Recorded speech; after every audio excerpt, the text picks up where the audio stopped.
des aires de forêt. Mais ici, c'est bien un jardin, à l'anglaise, où le mélange des plantes et des fleurs peut sembler anodin alors qu'il est tout à fait voulu. Joëlle est l'artiste derrière l'œuvre.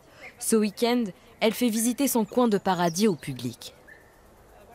C'est l'humain d'abord. Vous savez, on peut rencontrer tout à fait des gens qui reviennent après.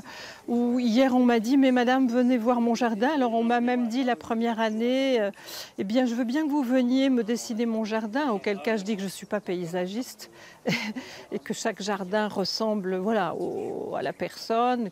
C'est un très, très bon rosier, une fois qu'il est parti, hein. Et à côté, ces guirlandes d'amour. Si vous deviez en planter qu'un, vous planteriez celui-ci. Depuis 4 ans, Joëlle prend part au rendez-vous au jardin chaque premier week-end du mois de juin. Cette année, les visiteurs sont plus enthousiastes que jamais. J'essaye de recréer chez moi des petits endroits, parce que c'est très très grand chez moi, donc je ne peux pas faire exactement la même chose. Donc là, le bassin avec les petits nénuphars, je vais faire la même chose. C'est un plaisir de rencontrer des passionnés, de voir toutes ces couleurs, ces parfums. Et puis un jardin dans la ville, c'est magique.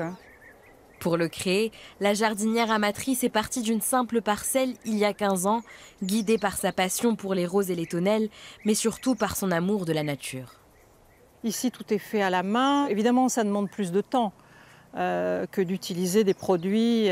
Voilà. Mais c'est pas du tout. En plus, c'est une question de philosophie de vie, mais philosophie au sens bon sens.